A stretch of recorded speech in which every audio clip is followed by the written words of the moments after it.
Hello guys, welcome to the course national test Abhyas questions या जिसे हम शॉर्ट में कह सकते हैं एनटीए मॉक टेस्ट क्वेश्चंस।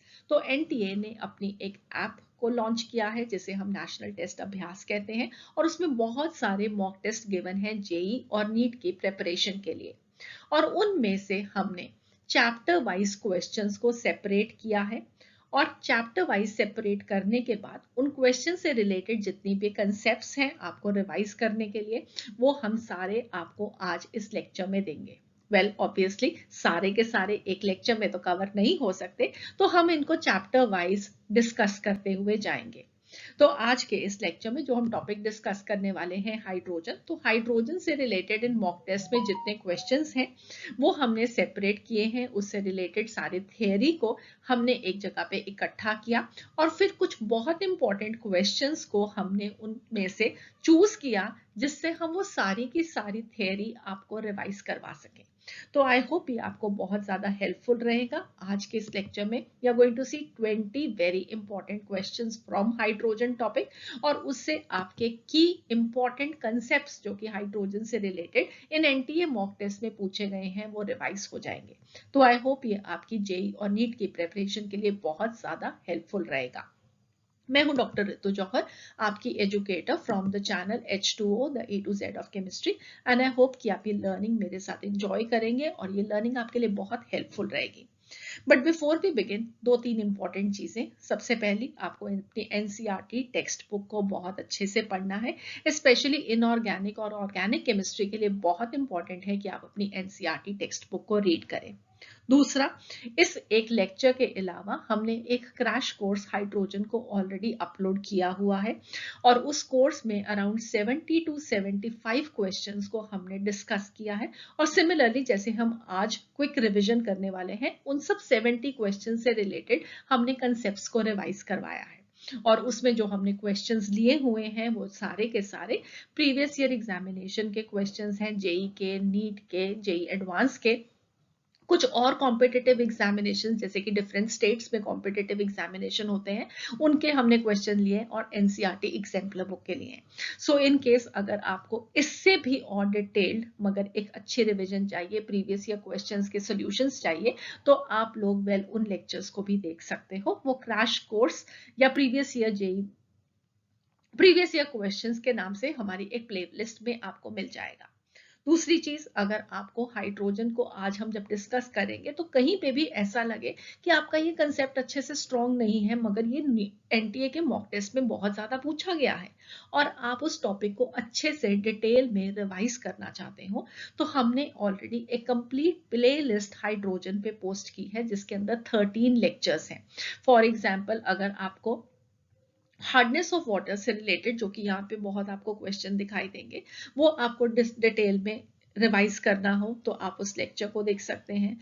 अगर आपको स्ट्रेंथ ऑफ हाइड्रोजन पेरोक्साइड का टॉपिक डिफिकल्ट लगता है, जो कि जनरली स्टूडेंट्स को डिफिकल्ट लगता है, तो उससे रिलेटेड अगेन आपको एक कंप्लीट लेक्चर मिल जाएगा। सो 13 लेक्चर्स हमने पोस्ट किए हैं। इन केस आप कहीं पे भी लगे कि आपको कुछ क्लियरिटी नहीं है किसी कंसेप्ट की और एनटीए के मॉक टेस्ट में उसके क्वेश्चंस आ रहे हैं, तो आप वो भी देख सकते हैं हमारी प्लेलिस्ट में से।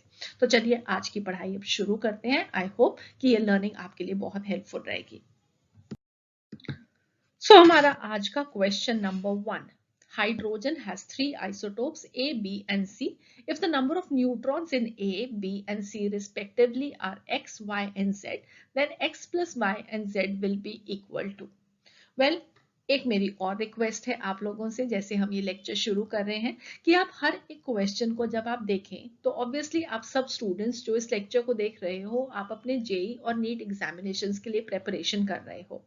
तो अब आप लोगों ने अपने ऑलरेडी टॉपिक्स को बहुत मेहनत से पढ़ा हुआ है, तो मेरा रिक्वेस्ट ये रहेगा कि जब भी आप एक क्वेश्चन को मैं कंप्लीटली रीड कर लूँ तो उसके बाद आप उसको पॉज कर दीजिए, अपना आंसर पहले खुद से सोचिए कि क्या होगा और फिर उसके बाद उसका सोल्यूशन चेक कीजिए। उससे आपको बहुत ज्यादा बेनिफिट मिलेगा। सही हुआ तो बहुत अच्छा, गलत हुआ तो आप कुछ गेन करोगे और वो जो गेन करोगे वेल वो आपको अपने एग्जामिनेशन तक याद रहेगा। ठीक है, सो प्लीज अपना सोल्यूशन पहले सोचिए कि क्या होगा और उसके बाद उसका आंसर चेक कीजिए। ऑलराइट, अगर आप लोगों ने सोच लिया है तो बहुत अच्छी बात है। हम सबसे पहले यहाँ पे आंसर बताने से पहले जल्दी से हाइड्रोजन के आइसोटोप्स को रिवाइज करते हैं। सबसे पहले आपको ये मालूम होना चाहिए कि आइसोटोप्स क्या होते हैं। तो isotopes they are the atoms of the same element having same atomic number but different mass number. ये आप लोग अपनी जूनियर क्लासेस से पढ़ते आए हैं। आई होप दिस इज क्लियर। हम हाइड्रोजन के हमारे पास 3 आइसोटोप्स हैं। सबसे पहला है प्रोटियम, जिसके अंदर एक प्रोटॉन है और एक इलेक्ट्रॉन है। ये एक ऐसा एटम है जिसके अंदर कोई भी न्यूट्रॉन नहीं होता। और प्रोटियम हाइड्रोजन का मोस्ट प्रीडोमिनेंट फॉर्म है। 99.984% of the sample of natural hydrogen हमारे पास प्रोटियम ही होता है। ठीक है, नेक्स्ट हमारे पास आइसोटोप है ड्यूटेरियम। तो ड्यूटेरियम के अंदर न्यूक्लियस में एक प्रोटॉन एक न्यूट्रॉन, इसका मास हो गया 2 और बाहर एक इलेक्ट्रॉन। ठीक है, H21 is going to be deuterium, या हम इसको सिंपली डी के साथ रिप्रेजेंट कर सकते हैं। और इसे हम हेवी हाइड्रोजन भी कहते हैं क्योंकि इसका मास नॉर्मल आइसोटोप ऑफ हाइड्रोजन से ज्यादा है। अगर प्रोटियम की हम बात करें तो मॉलिक्यूल कैसे एग्जिस्ट करेगा, in the form of H2। I hope आप सब लोग जानते हो कि हाइड्रोजन एक डायटोमिक गैस की तरह एग्जिस्ट करता है। तो प्रोटियम के केस में हम देखते हैं कि ये मॉलिक्यूल फॉर्म होगा H2 से, मगर ड्यूटेरियम के केस में generally it is not D2 that is formed, it is HD that is going to be formed. ठीक है, एक एटम हाइड्रोजन का एक एटम ड्यूटेरियम का मिलके एक मॉलिक्यूल फॉर्म करते हैं HD, जिसमें ड्यूटेरियम प्रेजेंट होता है। और ड्यूटेरियम की जो कंसंट्रेशन है that is 0.156% of terrestrial hydrogen, ना के बराबर, काफी कम।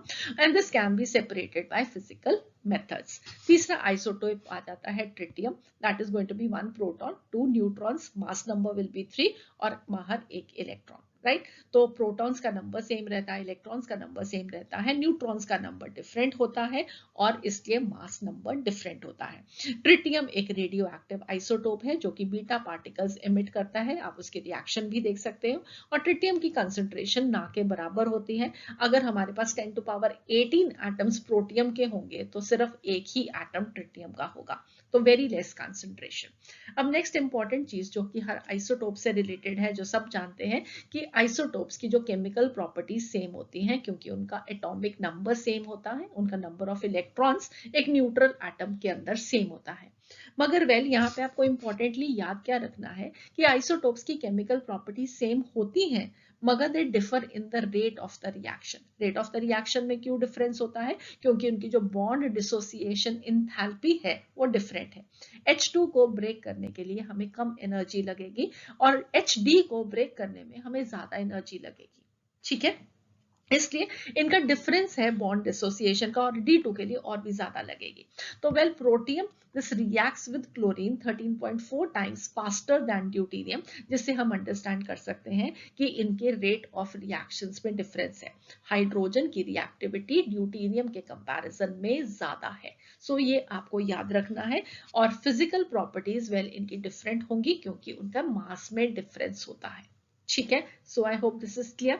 तो अब हम चलते हैं अपने क्वेश्चन को आंसर करने के लिए। तो हमें यहाँ पे एसेंशियली पूछा हुआ है नंबर ऑफ न्यूट्रॉन्स। तो अब आप सब लोग जानते ही हो कि इसके अंदर प्रोटियम ड्यूटेरियम और ट्रिटियम में प्रोटॉन्स का नंबर सेम रहेगा, इलेक्ट्रॉन्स का नंबर सेम रहेगा, मगर न्यूट्रॉन्स का नंबर प्रोटियम में 0, ड्यूटेरियम में 1 और ट्रिटियम में 2। और अगर हम इसको सम टोटल करेंगे तो इसका आंसर आएगा 3। ठीक है, I hope this is clear. और हमने आइसोटोप्स को अब रिवाइज कर लिया अपने एग्जामिनेशन के लिए। Next question है, which one of the following pairs of substances on reaction will not evolve hydrogen gas? Iron and steam, iron and H2SO4, copper and HCl, and sodium and ethyl alcohol. So again आप पहले अपना answer खुद choose कीजिए और फिर उसके बाद solution देखिए। चलिए अब हम इसका आंसर देखते हैं।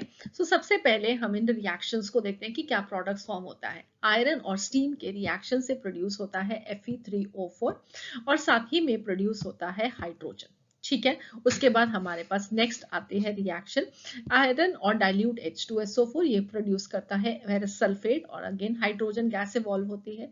नेक्स्ट रिएक्शन है हमारे पास कॉपर और डाइल्यूट HCl, वेल ये दोनों एक दूसरे के साथ रिएक्ट नहीं करते। और उसके बाद हमारे पास आता है सोडियम और एथाइल अल्कोहल, तो C2H5ONa बने और अगेन हाइड्रोजन गैस इवॉल्व होगी। तो इनमें आप देख सकते हो कि वेल कौन सा ऐसा रिएक्शन है जहां पे हाइड्रोजन नहीं बन रही, तो वो है कॉपर और डाइल्यूट HCl के साथ कोई भी रिएक्शन नहीं होती।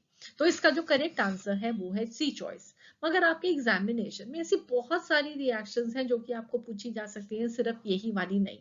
तो आपको यहाँ पे क्या अंडरस्टैंड करना है? वेल आपको अंडरस्टैंड करना है मेटल्स की रिएक्टिविटी सीरीज को। तो आप सब जानते हो कि जो मेटल्स ऊपर होते हैं इस एक्टिविटी सीरीज में वो ज्यादा रिएक्टिव होते हैं, जैसे जैसे हम डाउन द एक्टिविटी सीरीज जाते हैं तो उन मेटल्स की रिएक्टिविटी कम होती जाती है। अब हाइड्रोजन इस जगह पे यहाँ पे प्लेस्ड है, तो इसका मतलब है कि ये जो सारे एलिमेंट्स हैं वो हाइड्रोजन से ज्यादा रिएक्टिव हैं। तो ये सारे एलिमेंट्स हाइड्रोजन को हाइड्रोजन के कंपाउंड्स में से आजाद करा सकते हैं और हाइड्रोजन गैस को लिबरेट करा सकते हैं। ठीक है, जबकि जो एलिमेंट्स हाइड्रोजन से नीचे हैं वेल वो ऐसा नहीं कर सकते। इसीलिए जब कॉपर और डाइल्यूट HCl की रिएक्शन होगी तो कॉपर HCl में से हाइड्रोजन को इवॉल्व नहीं करा सकता। ठीक है, सिमिलरली सिल्वर भी ये नहीं कर पाएगा, गोल्ड भी ये नहीं कर पाएगा। मगर जो एलिमेंट्स ऊपर हैं उनकी रिएक्टिविटी हो सकती है। अब जो एलिमेंट्स बहुत ऊपर हैं वो ज्यादा रिएक्टिव होंगे हाइड्रोजन से। तो फॉर एग्जाम्पल हमने यहाँ पे आयरन की वाटर के साथ रिएक्शन देखी, मगर वाटर स्टीम के साथ रिएक्शन देखी। तो अगर हम पोटाशियम सोडियम की बात करते हैं तो ये बहुत ज्यादा रिएक्टिव है। ये इवन कोल्ड वाटर के साथ रिएक्ट करके बहुत एक्सप्लोसिव रिएक्शन होता है, हाइड्रोजन गैस को लिबरेट करा सकते हैं। ठीक है, और हाइड्रोजन के साथ इनका जो कंपाउंड फॉर्म होगा वो होगा इनका हाइड्रोक्साइड। जब भी जो भी एलिमेंट अगर वाटर कोल्ड वाटर के साथ रिएक्ट कर रहा है तो जो प्रोडक्ट फॉर्म होगा वो होगा उसका हाइड्रोक्साइड। मगर अगर ये एलिमेंट्स कोल्ड वाटर के साथ रिएक्ट नहीं कर सकते हैं, इनके लिए हमें वाटर को हीट करना पड़ेगा, टेम्परेचर उसका ज्यादा बढ़ाना पड़ेगा और फिर रिएक्शन होता है। तो उस केस में वो जो एलिमेंट्स हैं वो फॉर्म करेंगे कॉरेस्पॉन्डिंग ऑक्साइड। जैसे कि आप यहाँ पे आयरन के केस में देख रहे हो, आयरन वाटर के साथ कोल्ड वाटर के साथ नहीं रिएक्ट करता है, स्टीम के साथ रिएक्ट करता है। तो स्टीम के साथ जब ये रिएक्ट करेगा तो ये अपना एक ऑक्साइड फॉर्म करेगा, दिस इज फेरोसोफेरिक ऑक्साइड। ठीक है, Fe3O4। ऑलराइट, अब ये क्या है? ये एक मिक्स्ड ऑक्साइड है, दो ऑक्साइड आयरन की FeO और साथ में Fe2O3। राइट, सो ये दोनों की ये मिक्स्ड ऑक्साइड है फेरोसोफेरिक ऑक्साइड। तो हम क्या बात कर रहे थे? वेल हम बात कर रहे थे कि जितने एलिमेंट्स ऊपर हैं जैसे कि पोटाशियम है, कैल्शियम है, ये सारे कोल्ड वाटर के साथ रिएक्ट कर सकते हैं। कोल्ड वाटर के साथ रिएक्ट करके इनका हाइड्रोक्साइड बनेगा और साथ में हाइड्रोजन गैस इवॉल्व होगी। ठीक है, अगर हम इससे नीचे चले जाते हैं इन एलिमेंट्स के साथ, मैग्नीशियम, एल्यूमिनियम, जिंक, तो ये सब भी अगेन वाटर के साथ रिएक्ट कर सकते हैं। मगर ये कौन से वाटर के साथ रिएक्ट करेंगे? वार्म वाटर के साथ, या उनको वाटर को आपको हीट करना पड़ेगा। तो इनका रिएक्शन होगा वाटर के साथ और अगेन हाइड्रोजन गैस लिबरेट होगी और ये कंपाउंड्स क्या फॉर्म करेंगे? इनके ऑक्साइड, जैसे कि MgO, Al2O3। ऑलराइट, और उससे जब हम नीचे जाते हैं तो उन मेटल्स के लिए हमें क्या करना पड़ता है? स्टीम के साथ रिएक्ट कराना पड़ता है। Okay, so I hope this is clear. और उसके बाद यहाँ पे रिएक्शन है एसिड्स के साथ। तो ये सब डाइल्यूट एसिड्स के साथ रिएक्ट करके, जैसे डाइल्यूट H2SO4 के साथ रिएक्ट करके, डाइल्यूट HCl के साथ रिएक्ट करके भी अगेन हाइड्रोजन गैस को लिबरेट कर सकते हैं। Perfectly fine, I hope no problem. और कुछ हमारे पास होते हैं एम्फोटेरिक एलिमेंट्स। तो जो एम्फोटेरिक एलिमेंट्स हैं वो एसिड के साथ भी और बेस के साथ भी रिएक्ट करके दोनों केसेस में हाइड्रोजन गैस को लिबरेट कर सकते हैं, और वो हम एज अ नेक्स्ट क्वेश्चन देखते हैं। सो नेक्स्ट हमारा जो क्वेश्चन है, क्वेश्चन नंबर 3, उसमें क्या पूछा है? Well in the reaction zinc plus NaNO3 plus NaOH is form sodium zincate Na2ZnO2 plus A plus water.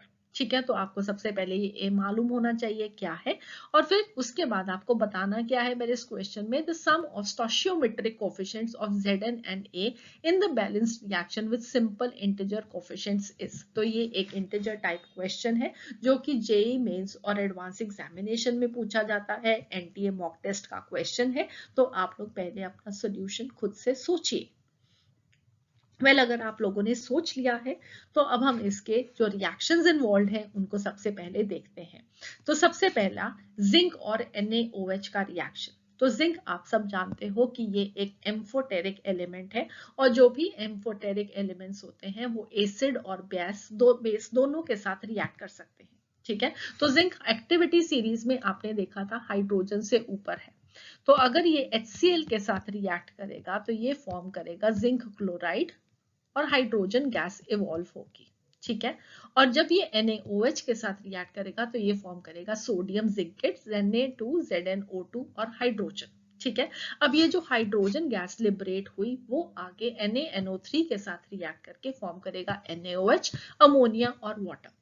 अब यहाँ पे 4 हाइड्रोजन यूज हो रहे हैं, इसका मतलब है आपको इसको 4 से इक्वेशन को मल्टीप्लाई करना पड़ेगा सो दैट कि ये दोनों कैंसिल हो सके। ठीक है, और उसके बाद हम जो ओवरऑल रिएक्शन है वो दिखेंगे। तो ओवरऑल रिएक्शन जो आएगी that will B 4Zn plus NaNO3 plus 7NaOH will be forming 4 sodium zincate ammonia and water। तो इसमें हमें स्टोशियोमेट्रिक कोफिशिएंट किसका देखना था, A का, जो कि था अमोनिया, और साथ में जिंक का। तो 4 + 1 will be equal to 5।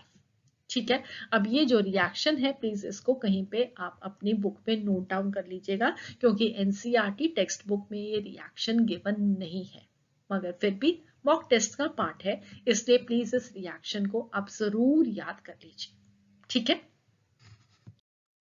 So next question है हमारे पास, which two sets of reactants best represent amphoteric character of zinc hydroxide? Zinc hydroxide और OH ions, zinc hydroxide and water, zinc hydroxide and H ions, zinc hydroxide and ammonia, और आपको ABC choice में इनमें से set को choose करना है।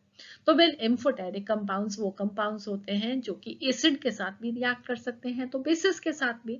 तो अगर हमें जिंक हाइड्रोक्साइड का एम्फोटेरिक करेक्टर बताना है तो दो कौन से सेट्स हैं जो कि ये बता सकते हैं? वेल खुद से जल्दी से सोचिए। अगर आप लोगों ने सोच लिया है तो आई होप आप लोगों ने बिल्कुल सही सोचा होगा, क्योंकि हमें एम्फोटेरिक करेक्टर बताने के लिए एक बेस के साथ रिएक्ट कराना है, एक एसिड के साथ रिएक्ट कराना है। तो अगर हमें जिंक हाइड्रोक्साइड और OH आयंस हमारे पास हो तो हम बता सकते हैं कि वेल इसका एसिडिक करेक्टर है, और अगर जिंक हाइड्रोक्साइड H आयंस के साथ रिएक्ट कर जाए तो हमें मालूम लग जाएगा कि जिंक हाइड्रोक्साइड का बेसिक करेक्टर है। तो उससे इन दो सेट से सेट नंबर 1 और सेट नंबर 3 से हमें जिंक हाइड्रोक्साइड का एम्फोटेरिक कैरेक्टर मालूम हो जाएगा। ठीक है, सो बेस्ट जो हमें एम्फोटेरिक कैरेक्टर बताएगा that is going to be B choice. चलिए अब देखते हैं क्वेश्चन नंबर 5। अब ये जो क्वेश्चन नंबर 5 है ये एनटीए मॉक टेस्ट का भी क्वेश्चन है और एक प्रीवियस ईयर जेई एग्जामिनेशन का भी क्वेश्चन है। ठीक है, तो क्वेश्चन क्या कहता है कि when a substance reacts with water it produces a combustible gas B and a solution of substance C in water. When another substance D reacts with this solution of C, it also produces the same gas B on warming, but D can produce B on reaction with dilute H2SO4 at room temperature. A imparts a deep golden yellow color to a smokeless flame of Bunsen burner. A, B, C, D, they are respectively, और आपको various choices given है। ठीक है, तो अब आप इस question को खुद से पहले ट्राई कीजिए और फिर हम इसको डिस्कस करेंगे। तो चलिए अब हम देखते हैं कि कैसे इस क्वेश्चन को हम करते हैं। वेल इस क्वेश्चन में सबसे पहला जो बड़ा क्लू गिवन है जिससे हमें एक डायरेक्टली एक कंपाउंड का पता, एक एलिमेंट का पता लगता है, तो वेल वो क्लू है a imparts deep golden yellow colour to the smokeless flame of Bunsen burner. तो आप लोगों को ये याद रखना है कि जो मेटल्स होते हैं वो कैरेक्टरिस्टिक कलर देते हैं फ्लेम को, और आपको वो ग्रुप 1 के मेटल्स के लिए और ग्रुप 2 के मेटल्स के जो कैरेक्टरिस्टिक कलर्स हैं उनको याद करना है। जब हम नेक्स्ट एनटीए के मॉक टेस्ट में ग्रुप 1 और ग्रुप 2 के क्वेश्चंस को देखेंगे वहां पे मैं अगेन आपको एक टेबल के फॉर्म में ये सब दे दूंगी, आप उसको नोट डाउन करिएगा और उसको याद रखिएगा। ठीक है, बट फिलहाल अभी हम सिर्फ ये बात करते हैं कि डीप गोल्डन येलो कलर कौन देगा। वेल वो है सोडियम, और अगर यहाँ पे आप देखोगे तो वेल सिर्फ एक ही ऑप्शन है जहां पे सोडियम गिवन है, तो सिर्फ आपको इसी से करेक्ट आंसर मालूम लग जाता है। ठीक है, सो इजी। मगर हम इस क्वेश्चन को कंप्लीटली अंडरस्टैंड करते हैं कि क्या हुआ। तो हमारे पास अ सब्सटेंस ए है जो कि वाटर के साथ रिएक्ट करती है, ठीक है। तो हमारे पास सोडियम है और सोडियम का वाटर के साथ जब रिएक्शन होगा तो प्रोड्यूस होगा NaOH और हाइड्रोजन। तो इसमें यहाँ पे गिवन भी है कि कंबस्टेबल गैस बनेगी बी और साथ में एक solution of a substance C in water बनेगा। इसका मतलब है कि हमारे पास ए सोडियम है, सी जो है वो NaOH है और जो बी है वो हाइड्रोजन है, ठीक है। अब उसके बाद नेक्स्ट हमें गिवन है when another substance D reacts with this solution of C, it produces the same gas B on warming, ठीक है। तो हमारे को NaOH के साथ एक डी सब्सटेंस के साथ रिएक्ट करना है और फिर से हाइड्रोजन गैस को इवॉल्व कराना है।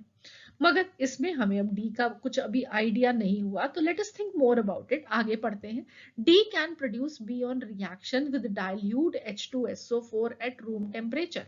इसका मतलब है कि जो डी सब्सटेंस है वो NaOH के साथ रिएक्ट करके हाइड्रोजन प्रोड्यूस कर रही है और ये जो डी सब्सटेंस है वो हाइड्रोजन गैस को प्रोड्यूस कर रही है जब वो डाइल्यूट H2SO4 के साथ भी रिएक्ट करती है।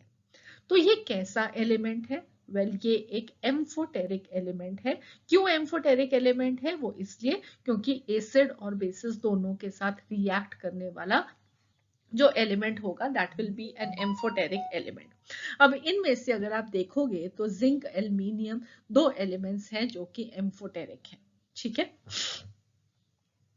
सो अब इनमें से हमें अब मालूम है कि हमारे पास सोडियम है, तो सोडियम और हाइड्रोजन के रिएक्ट करने से NaOH बना और हाइड्रोजन बना। अब उसके बाद जिंक ने NaOH के साथ रिएक्ट करेगा तो सोडियम जिंकेट बनेगा और हाइड्रोजन बनेगा और उसके बाद ये हमारे पास डी सब्सटेंस आ गई और अगेन जिंक के डाइल्यूट H2SO4 के साथ रिएक्शन से हमें जिंक सल्फेट और हाइड्रोजन मिलेगा।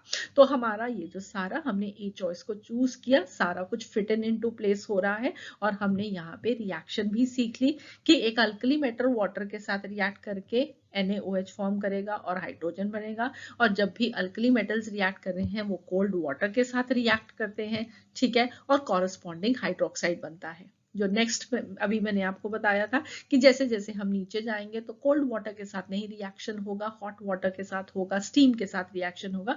उन केस में यहाँ पे NaOH के जैसे हाइड्रोक्साइड नहीं बनेगा, ऑक्साइड बनेगा और हाइड्रोजन गैस इवॉल्व होगी और जो हाइड्रोजन से नीचे हैं एलिमेंट्स वो रिएक्शन शो नहीं करते। एम्फोटेरिक एलिमेंट्स एसिड और बेसिस दोनों के साथ रिएक्ट करके हाइड्रोजन गैस को इवॉल्व कर सकते हैं, ठीक है। और साथ में आपको क्या याद रखना है कि फ्लेम का कैरेक्टरिस्टिक कलर क्या होगा इन ग्रुप 1 और ग्रुप 2 के एलिमेंट्स के लिए। Perfectly fine. तो correct option A option. Next अब हम चलते हैं क्वेश्चन नंबर 6 पे। How many of the following are saline hydrides and various options they are given to you. So सबसे पहले हाइड्राइड्स क्या होंगे? हाइड्राइड्स वहां पे आइड आया तो आइड का मतलब होता है कि ये एक बाइनरी कंपाउंड होगा, दो एलिमेंट्स ही होंगे उसमें। और अब हाइड्राइड है तो उनमें से एक एलिमेंट को हाइड्रोजन होना है। तो हाइड्रोजन जब किसी एलिमेंट के साथ कंबाइन करके कंपाउंड्स फॉर्म करता है उन्हें हाइड्राइड्स बोलते हैं। और ये हाइड्रोजन टॉपिक में से एक बहुत बहुत इंपॉर्टेंट टॉपिक है। मैंने यहाँ पे दो क्वेश्चंस लिए हैं, ये पहला क्वेश्चन है और ये दूसरा क्वेश्चन है। तो total number of elements which do not form hydrides are, और आपको एलिमेंट्स गिवन है, ठीक है। अब ये दो क्वेश्चन है और अगर मैं आपको मॉक टेस्ट की ही बात करूं तो कम से कम मैंने 3-4 ऐसे क्वेश्चंस को छोड़ दिया है, ठीक है। सिर्फ आपको मैं यहाँ पे वो टॉपिक रिवाइज करा दूंगी क्योंकि ये hydrides is an important topic जिसमें बहुत सारे question even previous year examination में भी आए हुए हैं और मॉक टेस्ट में भी इसके ऊपर बहुत सारे क्वेश्चन थे, ठीक है। सो प्लीज इसको आपने अच्छे से रिवाइज करना है। तो पहले आप अपना आंसर चूज कर सकते हैं, मैं फिर आपको उसके बाद जल्दी से क्विक रिविजन दे दूंगी हाइड्राइड्स की और फिर हम इसका करेक्ट आंसर देखेंगे। ऑल राइट, तो हमारे पास तीन तरह के हाइड्राइड्स होते हैं।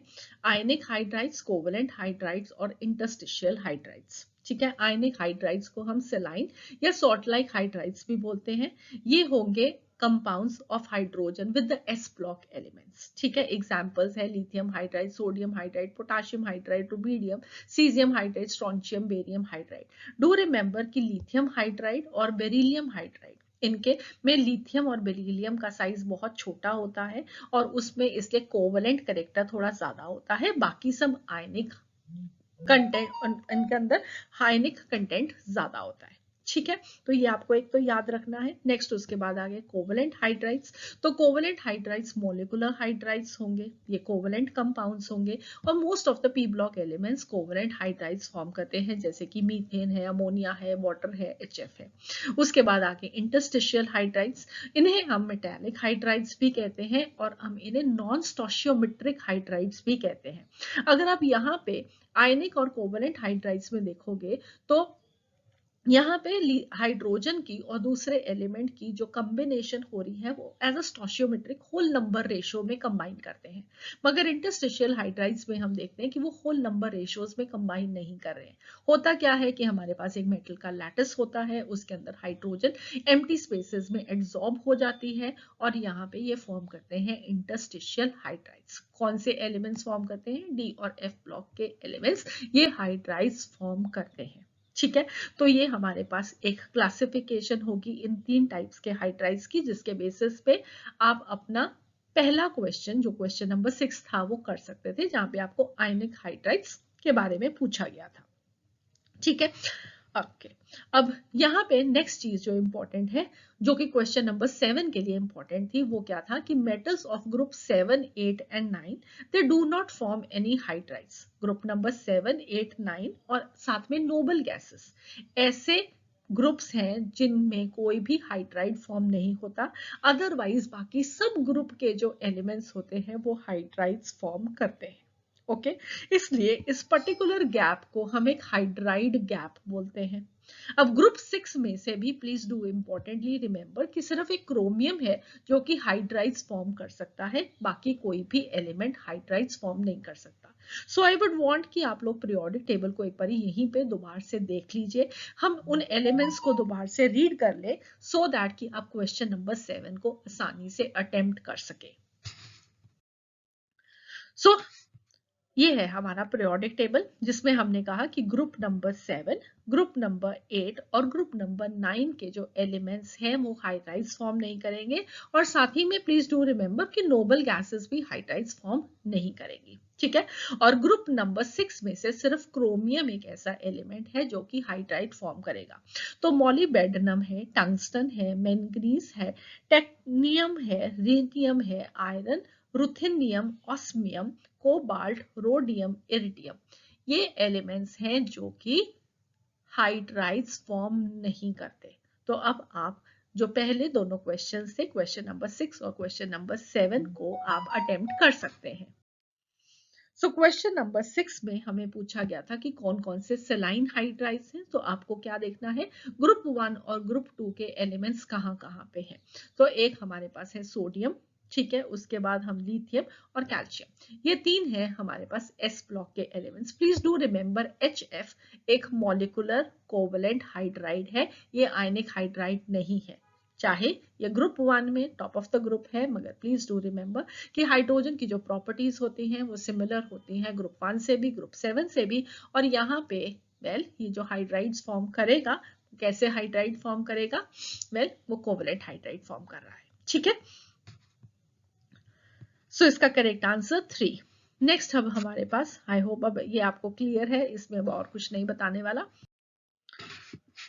So question number 7, I hope अब आप बहुत आसानी से कर सकते हो। आपको सिर्फ यहाँ पे ग्रुप नंबर 6, 7, 8 और 9 के एलिमेंट्स मालूम होनी चाहिए कि कौन से हैं। अगर वो आपको मालूम है, अगर आपने वो याद कर लिए हैं, तो ऑब्वियसली ये क्वेश्चन आपका गलत नहीं होगा।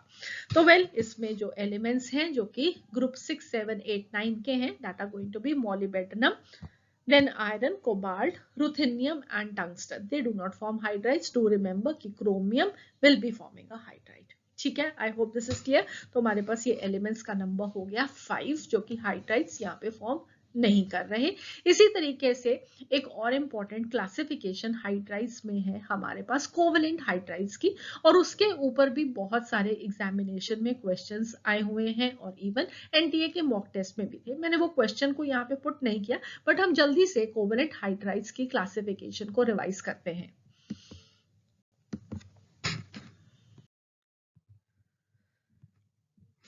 सो ये है हमारे पास एक टेबल जो हमने बनाया है जिससे आप जल्दी से रिवाइज कर सकें। तो कोवेलेंट हाइड्राइड्स तीन तरह के हैं, electron deficient hydrides, electron precise hydrides और इलेक्ट्रॉन रिच हाइड्राइड्स। इनका नेम खुद से ही एक्सप्लेन करता है कि कोवेलेंट हाइड्राइड जिसके अंदर सेंट्रल एटम के पास इनकम्प्लीट ऑक्टेट होगा हम उसे बोलेंगे इलेक्ट्रॉन डेफिशिएंट हाइड्राइड, जहां पे सेंट्रल एटम का ऑक्टेट कंप्लीट होगा वो हो जाएंगे इलेक्ट्रॉन प्रिसाइज, और जहां पे सेंट्रल एटम के पास एक्सेस इलेक्ट्रॉन्स है as lone pair of electrons उसे हम बोलेंगे इलेक्ट्रॉन रिच हाइड्राइड्स। तो हमारे पास इलेक्ट्रॉन डेफिशिएंट हाइड्राइड्स बन जाएंगे ग्रुप 13 के एलिमेंट्स जैसे कि BH3। तो सेंट्रल एटम के पास 6 इलेक्ट्रॉन्स होंगे, ऑक्टेट कंप्लीट नहीं होगा। Similarly aluminium hydride, gallium hydride, और ये क्योंकि इलेक्ट्रॉन डेफिशिएंट है इसलिए ये लोएस्ट एसिड्स की तरह एक्ट करते हैं। नेक्स्ट आ जाएंगे इलेक्ट्रॉन प्रिसाइज। तो ये ग्रुप 14 के एलिमेंट्स के हाइड्राइड्स हैं जैसे कि मीथेन है, सिलिकॉन हाइड्राइड है, जर्मेनियम हाइड्राइड है। तो इनमें जैसे मीथेन की बात करें तो 4 कार्बन के एटम्स 4 बॉन्ड्स फॉर्म किए तो 8, तो ऑक्टेट कंप्लीट होगा इनके सेंट्रल एटम में, और इनकी जो ज्योमेट्री होगी that will be a tetrahedral geometry. ठीक है। इलेक्ट्रॉन रिच हाइड्राइड्स में 15, 16 और 17 के एलिमेंट्स के हाइड्राइड्स होंगे जैसे कि अमोनिया है, वाटर है, HF है। तो इन सब में loan pair of electrons present है इसलिए ये इलेक्ट्रॉन रिच है, और क्योंकि ये इलेक्ट्रॉन रिच है so they will be acting as Lewis bases. ठीक है। सो ये इंपॉर्टेंटली प्लीज याद रखिएगा क्योंकि इसके ऊपर भी बहुत सारे क्वेश्चन एनटीए मॉक टेस्ट में थे। सो चलिए अब देखते हैं क्वेश्चन नंबर 8। तो क्वेश्चन नंबर 8 कहता है कि a metal M produces a gas N on reaction with alkalis like NaOH and KOH. Same gas is produced when metal reacts with dilute sulfuric acid. तो आपको कुछ क्लिक कर रहा है, राइट। अभी हमने पढ़ा था कि ऐसा मेटल जो कि अल्कली के साथ भी रिएक्ट करे और डाइल्यूट सल्फ्यूरिक एसिड के साथ भी रिएक्ट करे। चलिए आगे बढ़ते हैं। Gas N reacts with another to produce a toxic gas P to form methanol at high temperature and pressure. N also reacts with metals like Q to form electrovalent hydrides MN, P and QR. ठीक है। सबसे पहले हमारे पास metal M से एक हमें idea मिला कि ये कैसा होना चाहिए। वेल ये एक एम्फोटेरिक एलिमेंट होना चाहिए। अब एम्फोटेरिक एलिमेंट के लिए या तो जिंक हो सकता है या एल्यूमिनियम हो सकता है, सोडियम और मैग्नीशियम नहीं हो सकते। अब नीचे एंड में चलो तो आपको क्या चाहिए है, जो Q है that should be forming a electrovalent hydride, जिसका मतलब आयनिक हाइड्राइड या सॉल्ट लाइक हाइड्राइड्स। तो वो कौन से होने चाहिए, ग्रुप 1 या ग्रुप 2 के एलिमेंट्स। अब A और C चॉइस में अगर आप एंड में देखोगे जो कि हमारे पास Q है तो या सोडियम एक ऑप्शन है या बोरॉन ऑप्शन है। तो सोडियम एक ग्रुप 1 का एलिमेंट है, तो वह जो करेक्ट ऑप्शन यहाँ पे बनेगी वो बनेगी A चॉइस। ठीक है। इस तरीके से हमने क्वेश्चन का आंसर ढूंढ लिया। अब रह गई रिएक्शंस देखनी, तो वो मैं जल्दी से आपको बता देती हूँ। ऑलराइट, तो सबसे पहली जो रिएक्शन है हमारे पास वो थी एम्फोटेरिक एलिमेंट NaOH के साथ रिएक्शन और डाइल्यूट H2SO4 के साथ रिएक्शन। तो जिंक का NaOH के साथ सोडियम जिंकेट और हाइड्रोजन बनेगा, वो कि हम ऑलरेडी डिस्कस कर चुके हैं। उसके बाद डाइल्यूट H2SO4 के साथ रिएक्ट करेंगे तो जिंक सल्फेट और हाइड्रोजन अगेन इवॉल्व होगा। अब नेक्स्ट हमें जो गिवन है वो है कि हाइड्रोजन गैस एक और टॉक्सिक गैस P के साथ कंबाइन करके मीथानॉल फॉर्म करता है at high temperature and pressure. ये एक बहुत इंपॉर्टेंट रिएक्शन है। ये प्रीवियस ईयर जेईई एग्जामिनेशन में आया हुआ क्वेश्चन भी है। ठीक है। बहुत इंपॉर्टेंट रिएक्शन है। और क्यों इंपॉर्टेंट है, क्योंकि यहाँ पे जो गैस है वो तो टॉक्सिक को रेफर कर रहे हैं, वो है कार्बन मोनोऑक्साइड। कार्बन मोनोऑक्साइड और हाइड्रोजन के कॉम्बिनेशन को बोलते हैं वाटर गैस, राइट। तो वाटर गैस को हम सिन गैस भी बोलते हैं। सिन गैस या फुल फॉर्म अगर है तो सिंथेसिस गैस, उसका मीनिंग कि इसको हम यूज कर सकते हैं बहुत सारे ऑर्गेनिक कंपाउंड्स के सिंथेसिस के लिए, इसलिए हम इसको सिन गैस बोलते हैं। और ये भी बहुत फ्रीक्वेंटली एग्जामिनेशन में आया हुआ है कि वाटर गैस का फॉर्मूला बताइए या सिन गैस का फॉर्मूला बताइए। So that is going to be a mixture of carbon monoxide and hydrogen. अब ये दोनों कंबाइन करेंगे in presence of zinc oxide and chromic oxide at a very high temperature and pressure to give us methanol. ये बहुत important है, please इस reaction को अच्छे से याद करिएगा।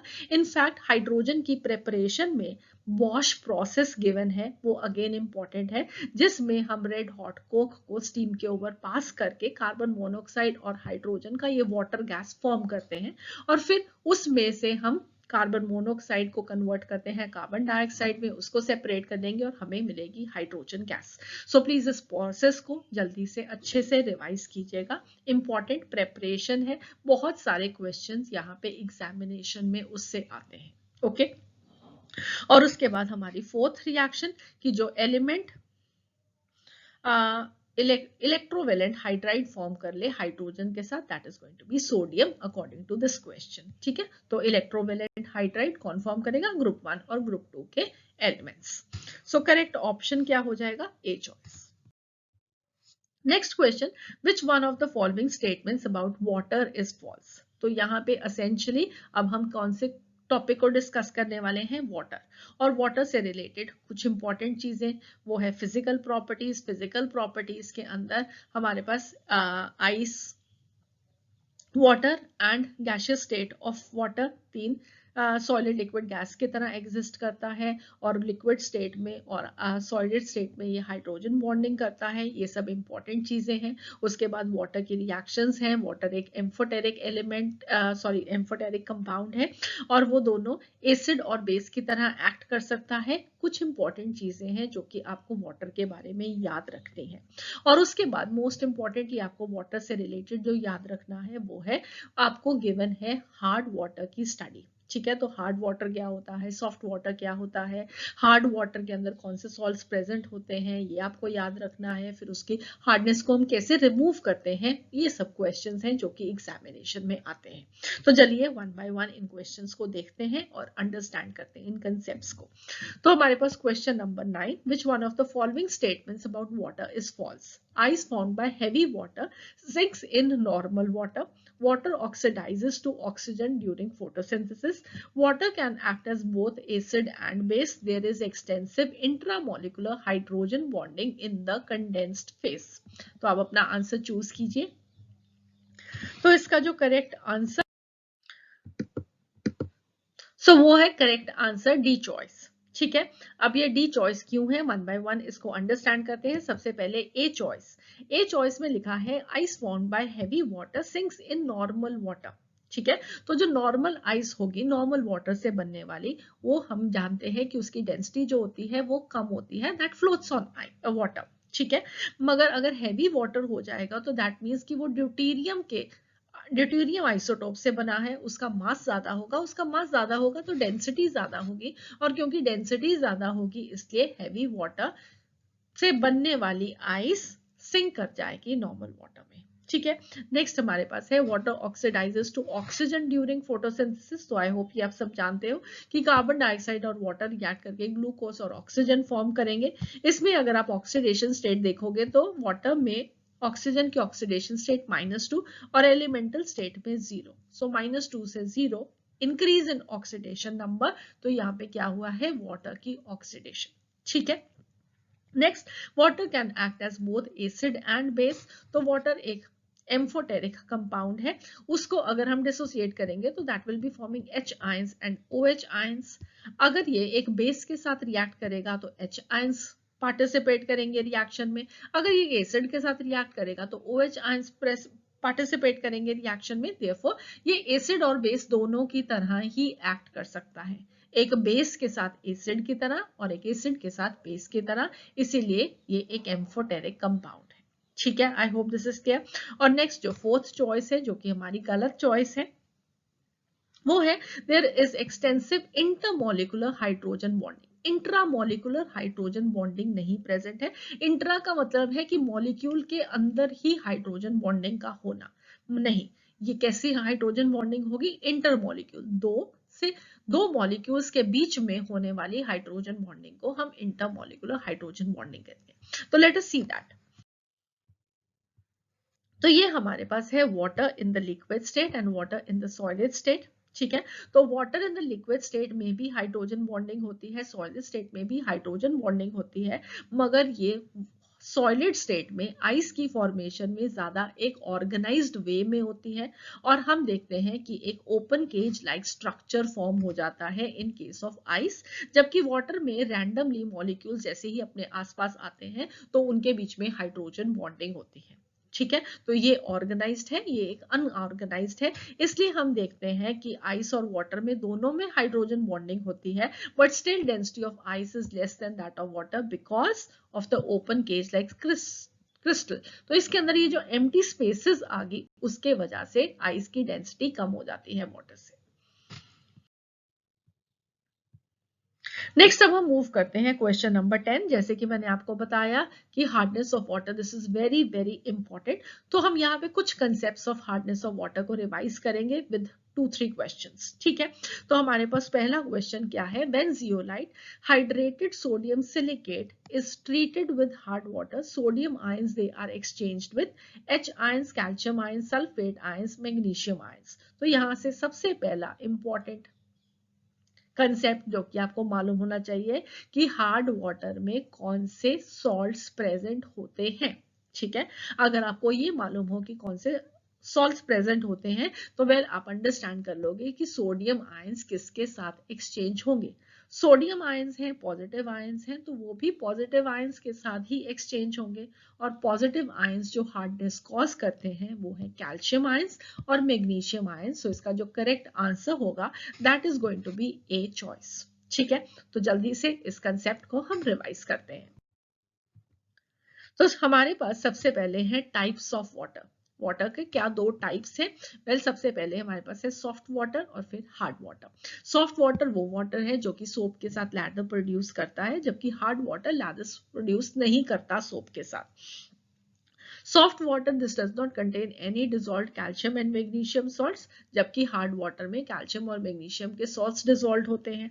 सॉफ्ट वाटर की जो क्लीनिंग क्वालिटी होगी, उस सोप की जो क्लीनिंग क्वालिटी होती है वो इफेक्ट नहीं होती, जबकि हार्ड वाटर में बहुत सारा सोप वेस्ट हो जाता है, वो स्कम फॉर्म करता रहता है और जो क्लीनिंग क्वालिटी भी है देयरफॉर वो इफेक्ट होगी।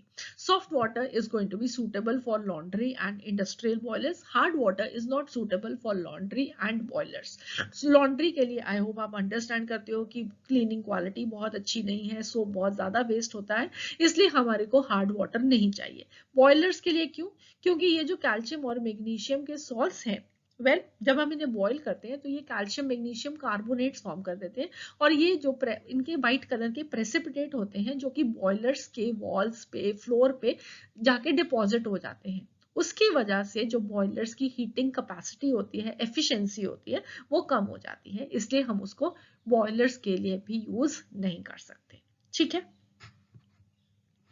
अब सॉल्ट्स कौन कौन से हैं जो हार्डनेस कॉज करते हैं? कैल्शियम और मैग्नीशियम के बाइकार्बोनेट, सल्फेट और क्लोराइड। बहुत इंपॉर्टेंटली आपको ये याद रखने हैं कि बाइकार्बोनेट, सल्फेट्स और chlorides of calcium and magnesium, they are the hardness causing salts. Next हमारे पास आ गया types of hardness of water. तो टाइप्स में हमारे पास दो टाइप्स हैं, एक है टेम्परेरी हार्डनेस, एक है परमानेंट हार्डनेस।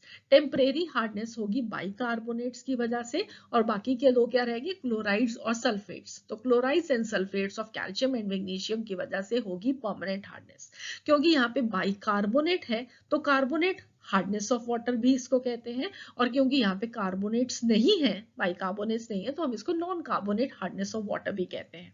अब इंपॉर्टेंटली आपको क्या मालूम होना चाहिए कि हम इस हार्डनेस को रिमूव कैसे करते हैं, क्योंकि ये लॉन्ड्री के लिए अच्छा नहीं है, ये बॉयलर्स के लिए अच्छा नहीं है, इसका फायदा नहीं है हार्डनेस का, तो हमें इस हार्डनेस को रिमूव करना है।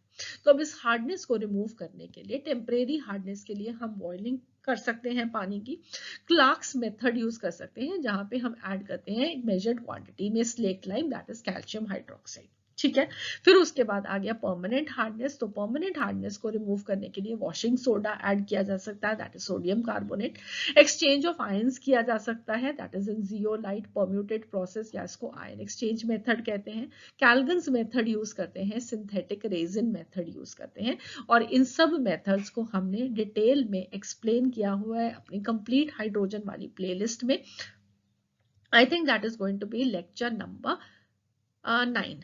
Okay, so just check, hardness पे दो लेक्चर्स हैं, एक है उससे रिलेटेड न्यूमेरिकल्स, और एक है जहां पे हमने सारा हार्डनेस की थ्योरी को एक्सप्लेन किया है। सो that is 9 and 10 lecture number. आप सारी की सारी डिटेल्स इन प्रोसेसेस की उस लेक्चर में स्टडी कर सकते हो, वो आपके लिए हेल्पफुल रहेगा अगर आपने उसको पहले नहीं स्टडी किया हुआ। ओके, सो क्वेश्चन नंबर 11 क्या है? अब question number 11 says match the column 1 with column 2 and mark the appropriate choice. तो यहाँ पे अगेन ये सब मेथड्स गिवन है और उसके साथ जो कंपाउंड्स रिस्पॉन्सिबल हैं हार्डनेस को रिमूव करने के लिए वो यहाँ पे लिस्ट गिवन है और आपको मैच करके यहाँ से करेक्ट ऑप्शन को चूज करना है. ऑब्वियसली आपको ये बहुत ज्यादा इंपॉर्टेंटली याद रखने हैं. इनफैक्ट आपको इन प्रिंसिपल्स प्रोसेसेस की वर्किंग के बारे में भी अच्छी अंडरस्टैंडिंग होनी चाहिए क्योंकि कोई भी क्वेश्चन आपको पूछा जा सकता है. सो वेल अगर आप लोगों ने अपना करेक्ट आंसर चूज कर लिया है तो लेट अस सी कि इसका करेक्ट आंसर क्या होगा. तो इसका जो करेक्ट आंसर है वो है डी चॉइस, जिसके मैंने यहाँ पे करेक्टली यहाँ पे लिख दिया है सो दैट कि आप इसको नोट्स में अपने जहाँ पे भी रिवीजन नोट्स बना रहे हैं वहां पे भी लिख ले और आप इसको एग्जामिनेशन में जाने से पहले क्विकली पहला जो लास्ट वीक होता है अपने एग्जामिनेशन से पहले कुछ इंपॉर्टेंट चीजें हैं उनको आप रिवाइज कर सकें. ठीक है. तो क्लार्क्स मेथड में हम slate lime that is calcium hydroxide use करते हैं. कैलगन्स मेथड में हम सोडियम हेक्सामेटाफॉस्फेट यूज करते हैं Na6P6O18. आयन एक्सचेंज मेथड में NaAlSiO4 that is hydrated sodium silicate use करते हैं. आयन एक्सचेंज मेथड को ही हम जियोलाइट प्रोसेस बोलते हैं, परम्यूटेड प्रोसेस बोलते हैं. कैलगन्स मेथड और आयन एक्सचेंज मेथड से सिर्फ केटायंस का एक्सचेंज होता है. कैल्शियम और मैग्नीशियम आयंस रिप्लेस हो जाएंगे. ठीक है. मगर सिंथेटिक रेजिन मेथड में जिसमें हम RSO3H यूज करते हैं, ये R standing for an alkyl group. ठीक है. और जो सिंथेटिक रेजिन मेथड है इसका एडवांटेज ये है कि ये हार्डनेस कॉजिंग केटाइंस और एनाइंस दोनों को रिमूव करता है. ये भी बहुत फ्रीक्वेंटली एग्जामिनेशन में पूछा गया है. ओके. सो ये इंपॉर्टेंट है, प्लीज इसको अच्छे से पढ़ लीजिएगा. Next question, RH2 ion exchange resin can replace calcium ions in hard water as RH2 plus calcium ions are calcium plus 2H ions.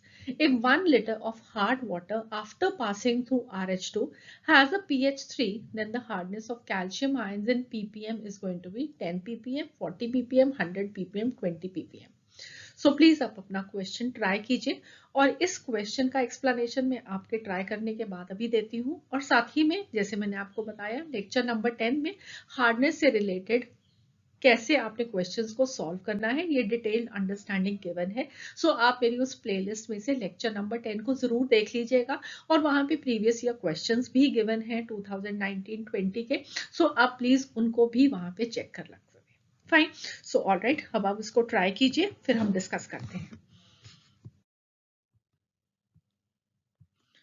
सो इस क्वेश्चन का जो करेक्ट आंसर है वो है 20 ppm. आई होप आप लोगों का करेक्ट आया. नहीं आया तो कोई बात नहीं, हम इसको देखते हैं कैसे करेंगे. सो सबसे पहले हमें जो गिवन था वो था कि हमारा जो H आयंस है उसका pH कितना है. ठीक है, 3. तो इसका मतलब है जो H आयंस की कंसंट्रेशन होगी दैट विल बी 10⁻³ मोलर या इसे हम कह सकते हैं 10⁻³ मोल्स पर लीटर. अब ये जो H आयंस हैं ये एक कैल्शियम के साथ 2H आयंस का एक्सचेंज होगा. इसका मतलब है जो कैल्शियम आयंस की कंसंट्रेशन होगी वो H आयन की कंसंट्रेशन से हाफ होगी. ठीक है. तो कैल्शियम आयंस की कंसंट्रेशन क्या हो जाएगी 10⁻³ डिवाइडेड बाय 2 मोलर या 5 × 10⁻⁴ मोल्स पर लीटर. इसे हम ऐसे भी लिख सकते हैं 1 × 10⁻⁻ moles of calcium plus ions पर 10⁻³ लीटर. ठीक है. अब 10⁻³ लीटर लिख सकते हैं या हम इसको लिख सकते हैं 10⁻6 ml. ठीक है. और आप ये भी जानते हो कि वाटर की डेंसिटी क्या होती है 1 ग्राम पर सेंटीमीटर क्यूब और 1 ml is equal to 7 centimetre cube. इसका मतलब है कि 10⁻6 ml will be equal to 10⁻6 grams of water. ठीक है. ऑलराइट. तो इसका मतलब क्या हुआ कि जो कैल्शियम आयंस की कंसंट्रेशन है वो कितनी है 5 × 10⁻⁻1 मोल्स या 10 × 40 ग्राम्स ऑफ कैल्शियम पर 10⁻6 ग्राम्स ऑफ वाटर. ठीक है. आई होप ये समझ में आ गया, कोई प्रॉब्लम नहीं है. और उसके बाद इसको अब आप सॉल्व करोगे तो आपके पास जो कंसंट्रेशन आएगी that will be 20 ppm. So 10⁻6 is going to be parts per million. So 20 ppm इसकी जो वैल्यू है वो आएगी. सो नेक्स्ट अब हम मूव करते हैं क्वेश्चन नंबर 13 और क्वेश्चन नंबर 13 में हम आप देख सकते हो peroxide ion is present in MgO, CaO, Li2O, BaO2। तो यहाँ से हम डिस्कशन शुरू करने वाले हैं हाइड्रोजन पेरोक्साइड की, जो कि हाइड्रोजन चैप्टर का एक बहुत इंपॉर्टेंट टॉपिक है। और आप देख भी सकते हो कि 20 में से 8 क्वेश्चन सिर्फ हाइड्रोजन पेरोक्साइड के, और ये सिर्फ यही क्वेश्चन नहीं है जो कि एनटीए मॉक टेस्ट में पूछे हुए हैं। सो प्लीज डू अंडरस्टैंड कि हाइड्रोजन पेरोक्साइड एक बहुत बहुत इंपॉर्टेंट टॉपिक है जिसे आपको अच्छे से रिवाइज करना है। ठीक है, तो हाइड्रोजन पेरोक्साइड से रिलेटेड पहला क्वेश्चन में पेरोक्साइड आयन के बारे में ही पूछा गया है कि पेरोक्साइड आयन होता क्या है। तो इसे हम अंडरस्टैंड करते हैं पोटाशियम के ऑक्साइड्स की अंडरस्टैंडिंग के साथ। ठीक है, तो एक्सप्लेनेशन क्या है? कि अब आप ये फॉर्मूला देखो, ये है K2O, पोटेशियम ऑक्साइड।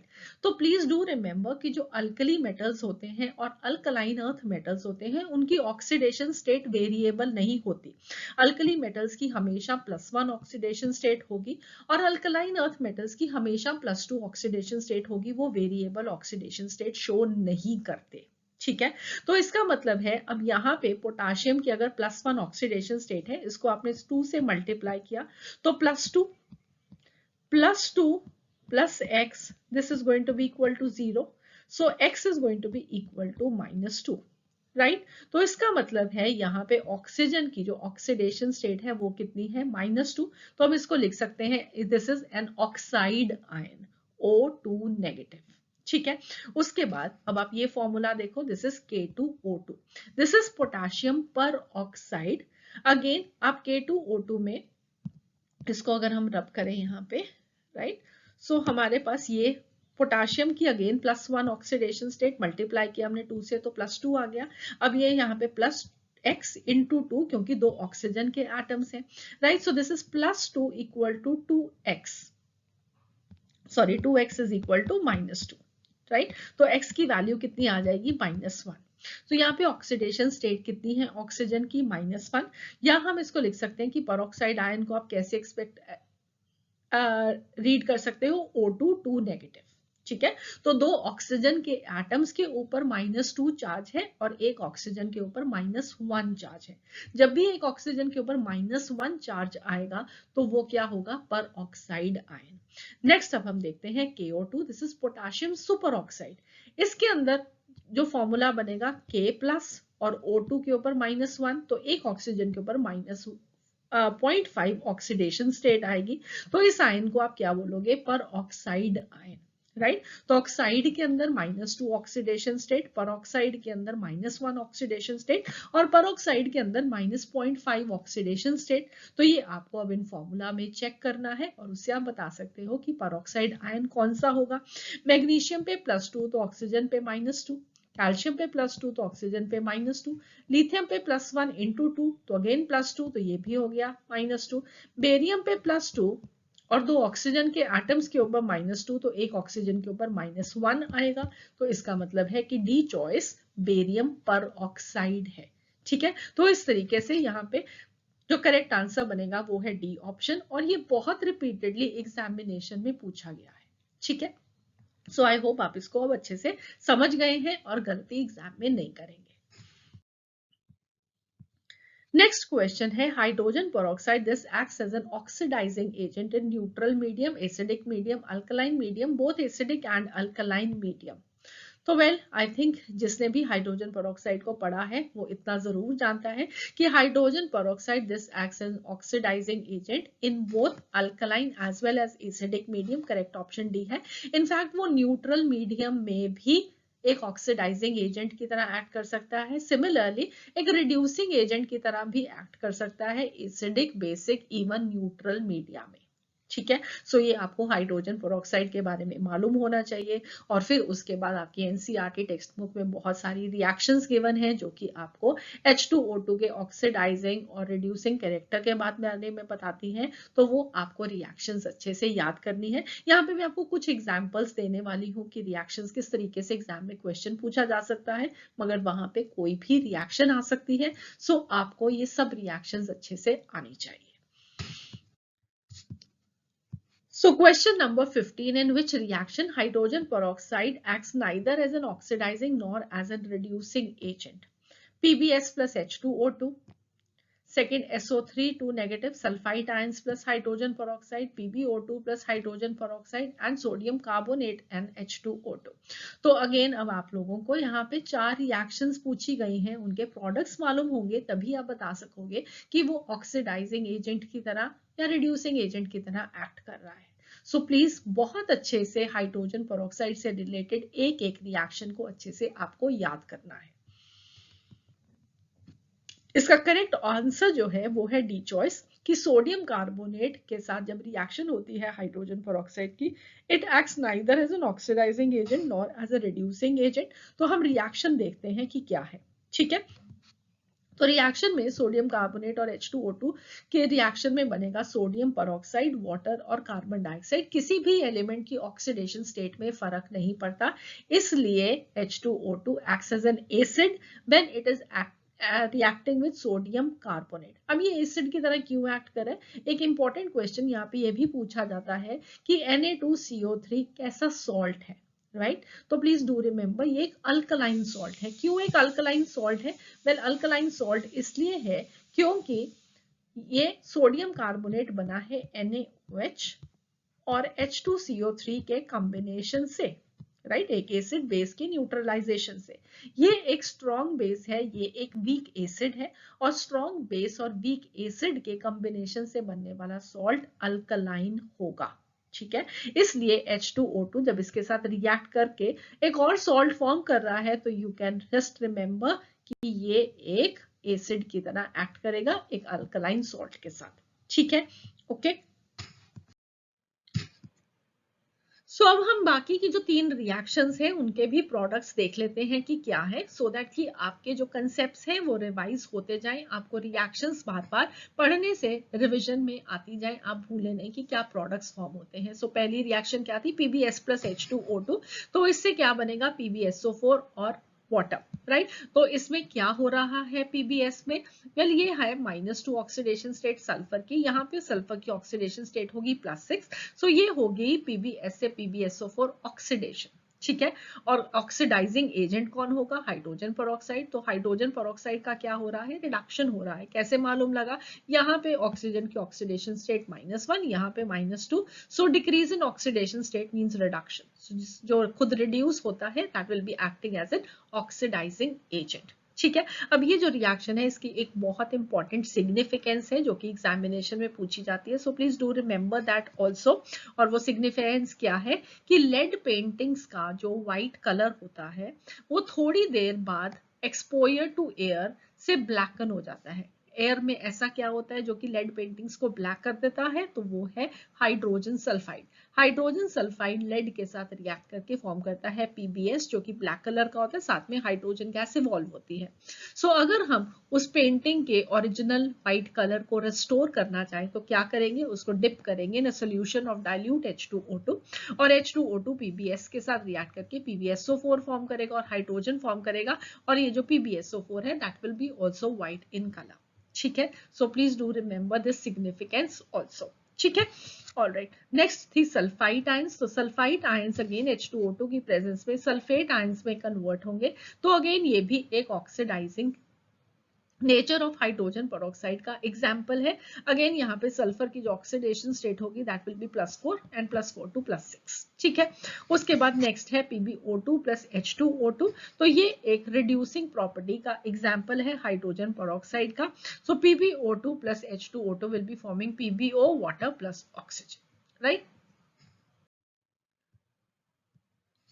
नेक्स्ट अब हमारे पास है question number 16. What is the product of the reaction between H2O2 and Cl2? Again एक इंपॉर्टेंट रिएक्शन है जो कि आपको याद रखनी है.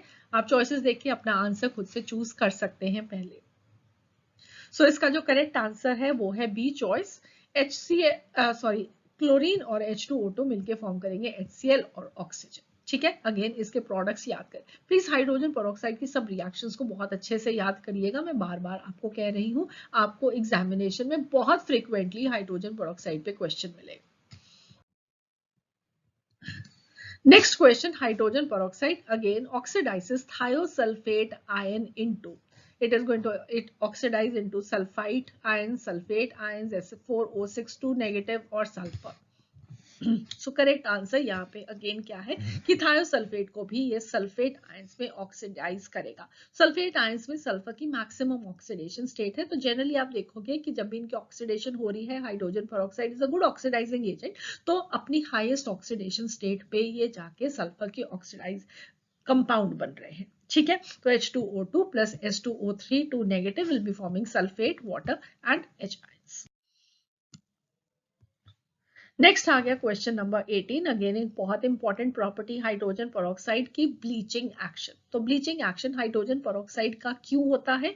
उसकी ऑक्सीडाइजिंग नेचर की वजह से, रिड्यूसिंग नेचर की वजह से, एसिडिक नेचर की वजह से, या थर्मल स्टेबिलिटी.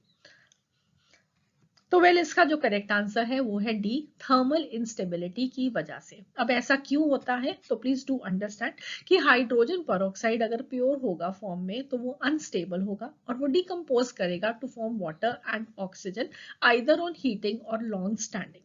ठीक है, और ये जो H2O2 वाटर और ऑक्सीजन फॉर्म कर रहा है, एसेंशियली वो क्या फॉर्म करता है? एक नेसेंट ऑक्सीजन देता है. ठीक है, तो ये जो नेसेंट ऑक्सीजन है that can be used by the colouring material to convert it into a colourless material and therefore this is the bleaching action of hydrogen peroxide.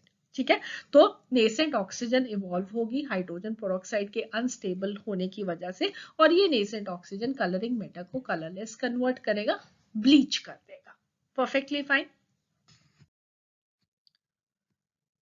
Next question, which of the following statement is incorrect for hydrogen peroxide? It is stored in plastic bottles in the dark. It acts as an oxidizing agent as well as a reducing agent. It is used as a bleaching agent. It has acidic as well as basic properties. तो इसमें से कुछ चीजें हम already discuss कर चुके हैं, जैसे कि oxidising as well as reducing agent hydrogen peroxide होता है, ब्लीचिंग एजेंट अभी लास्ट वाला ही क्वेश्चन किया. तो बाकी के बी और डी में से अब आपको चूज करना होगा कि कौन सी इनकरेक्ट है. सो वेल इसका जो करेक्ट आंसर है वो है डी, इसकी acidic as well as basic properties नहीं होती. तो क्या होता है, लेट अस अंडरस्टैंड. सबसे पहले हम ए को डिस्कस करते हैं वेरी इंपॉर्टेंटली, कि that is stored in plastic bottles in dark. आपको हर एक चॉइस की अंडरस्टैंडिंग होनी चाहिए जब आप अपने कंसेप्ट्स को रिवाइज कर रहे हो, तभी आप अपने एग्जाम्स में एक्सेल करोगे. तो हाइड्रोजन पेरोक्साइड हमने अभी डिस्कस किया था कि अनस्टेबल होता है. ठीक है, तो अनस्टेबल होता है, वो डिकम्पोज कर जाता है. तो वेल उसको डिकम्पोज करने वाले जो एजेंट्स हैं वो है finally divided platinum, manganese oxide, carbon particles, dust particle, light, alkalis and rough surface. ठीक है, तो अब आप यहाँ पे देख सकते हो कि लाइट उसको डिकम्पोज कर सकती है, ब्रेक डाउन करवाएगा वाटर और ऑक्सीजन में, इसलिए हम उसको डार्क में स्टोर करते हैं. और उधर से आप एक और चीज देख सकते हो कि यहाँ पे ये रफ सरफेस है. तो ग्लास बॉटल्स जो होती है उनकी सर्फेसेस रफ होती हैं, तो अगर उसको ग्लास बॉटल में स्टोर करना होता है तो हम उनको वैक्स लाइन करते हैं, नहीं तो हम उनको प्लास्टिक बॉटल्स में स्टोर करते हैं. ठीक है, तो इसकी वजह से हम उसको प्लास्टिक बॉटल्स इन डार्क स्टोर करते हैं. सो दिस इज ऑल्सो करेक्ट. अब ये डी चॉइस इनकरेक्ट क्यों है? वेल, जो एनहाइड्रस H2O2 होता है that is weakly acidic. It reacts with bases to form salts. For example, अगर NaOH के साथ H2O2 रिएक्ट करेगा तो वो फॉर्म करेगा Na2O2 and along with that water will be formed. ठीक है, और उसके बाद एक और एग्जांपल जो भी हमने देखा भी था कि सोडियम कार्बोनेट अगेन एक सॉल्ट है, तो सॉल्ट के साथ रिएक्ट करके H2O2 फॉर्म करा. तो ये कैसा सॉल्ट था? ये एक अल्कलाइन सॉल्ट था. ठीक है, तो अल्कलाइन सॉल्ट के साथ H2O2 रिएक्ट कर रहा है, तो अगेन इसका एसिडिक नेचर शो करता है. Again Na2O2 along with that water and carbon dioxide is formed. ठीक है, so I hope this is clear. ये आपको याद रहेंगे, ये बहुत इंपॉर्टेंट रिएक्शंस है. सो अब आज का हमारा लास्ट क्वेश्चन है volume strength of 1.5 normal H2O2 is given molar volume of at STP is going to be 22.4 litres. तो वेल अब आप लोग अगेन अपना आंसर चूज कर लीजिए, और ये अगेन इंपॉर्टेंट कंसेप्ट है कि volume strength of hydrogen peroxide पे बहुत सारे न्यूमेरिकल्स आते हैं एग्जामिनेशन में. सो प्लीज उसको आपको अच्छे से स्टडी करना है. एक brief shortcut tricks volume strength ढूंढने के लिए मैं आपको अभी आपके साथ शेयर करूँ. सबसे पहले इस क्वेश्चन को सॉल्व करने के लिए आपको ये मालूम होना चाहिए कि volume strength of hydrogen peroxide से हमारा मीनिंग क्या है। तो जो volume of oxygen which is liberated at STP by the decomposition of one volume of that sample of hydrogen peroxide is called as volume strength of hydrogen peroxide. इसका meaning एक example के साथ समझते हैं। तो सपोजेडली आपके पास एक bottle हो हाइड्रोजन पेरोक्साइड की और उसके ऊपर लिखा हो 25 वॉल्यूम H2O2। तो उसका मीनिंग ये है कि एक वॉल्यूम हाइड्रोजन पेरोक्साइड की उस सॉल्यूशन की, तो ये जो आपके पास H2O2 का सॉल्यूशन है, इसका अगर आप एक वॉल्यूम ले लोगे तो वो 1 volume of H2O2 solution will give 25 volume of oxygen gas at STP according to the decomposition reaction H2O2 is equal to O2 plus 2H2। ठीक है। अब इसका मतलब है कि अगर आपके पास 25 वॉल्यूम H2O2 है, अगर आप उसका 1 लीटर हाइड्रोजन पेरोक्साइड लोगे तो वो 25 litres of oxygen gas STP देगा। और अगर आप कहो कि 25 वॉल्यूम H2O2 का आपने 1 ml हाइड्रोजन पेरोक्साइड लिया तो वो आपको 25 ml of oxygen gas at STP देगा। अब इसके लिए आपको जनरली जो क्वेश्चंस पूछे जाते हैं वो आते हैं कन्वर्जन्स में, कि परसेंटेज स्ट्रेंथ को वॉल्यूम स्ट्रेंथ में कन्वर्ट करो या वॉल्यूम स्ट्रेंथ को परसेंटेज स्ट्रेंथ में कन्वर्ट करो। मोलैरिटी गिवन है, वॉल्यूम स्ट्रेंथ में कन्वर्ट करो। वॉल्यूम स्ट्रेंथ गिवन है, मोलैरिटी में कन्वर्ट करो। नॉर्मेलिटी गिवन है, वॉल्यूम स्ट्रेंथ में कन्वर्ट करो। वॉल्यूम स्ट्रेंथ गिवन है, नॉर्मेलिटी में कन्वर्ट करो। जिसके आप यहाँ पे शॉर्टकट्स देख रहे हो। इनको डिटेल में हमने कैसे डिराइव किया है, वेल अगेन वो मेरे डिटेल्ड प्लेलिस्ट में ऑलरेडी अवेलेबल है, तो आप उन डेरिवेशंस को वहां पे अच्छे से अंडरस्टैंड भी कर सकते हो। ठीक है। यहाँ पे percentage strength will be equal to 17/56 divided into volume strength. Molarity is volume strength divided by 11.2 और normality is equal to volume strength divided by 5.6। तो हमें उस क्वेश्चन में क्या ढूंढना था, well let us see it again. तो हमें सॉल्यूशन की नॉर्मेलिटी गिवन है 1.5 नॉर्मल H2O2 है, हमें उसकी वॉल्यूम स्ट्रेंथ को ढूंढना है। अब इस फॉर्मूले के साथ आपके लिए बहुत आसान हो जाएगा कि क्या है। तो इसका जो आंसर आएगा that is going to be 8.40। और अगेन एक्सप्लेनेशन क्या है, हमने अभी एक शॉर्टकट सीखा था कि volume strength of hydrogen peroxide will be equal to 5.6 into normality, और normality is equal to volume strength divided by 5.6। ठीक है। तो दोनों ही केस में आप कुछ भी ढूंढ सकते हो, वॉल्यूम स्ट्रेंथ भी ढूंढ सकते हो, नॉर्मेलिटी अगर पूछी जाए तो नॉर्मेलिटी ढूंढ सकते हो। Volume strength will B 5.6 into 1.5 that is 8.4 volumes. ठीक है। I hope this is clear. तो ये हमारा एक क्विक रिविजन लेक्चर था। आई होप आप लोगों को अच्छा लगा, आप लोगों ने इसमें गेन किया। अब नेक्स्ट टाइम हम फिर से मिलेंगे एक और लेक्चर के साथ from this NTA mock test questions, और भी बहुत सारा कुछ हम पोस्ट कर रहे हैं आपके लिए। इनऑर्गेनिक केमिस्ट्री को आसान बनाने के लिए बहुत सारी ट्रिक्स हमारे एक प्लेलिस्ट में अवेलेबल हैं, डिटेल्ड कोर्सेज अवेलेबल हैं। Do subscribe to the channel so that कि आपको हर एक नोटिफिकेशन मिलता रहे कि हम आपके लिए क्या कुछ पोस्ट कर रहे हैं। तो do click on the bell icon also. अगर आपको अच्छा लग रहा है तो प्लीज लाइक जरूर कीजिएगा और अपने फ्रेंड्स के साथ शेयर कीजिए so that they can also gain from our lectures. See you again. Have a nice day. God bless you. Keep on studying.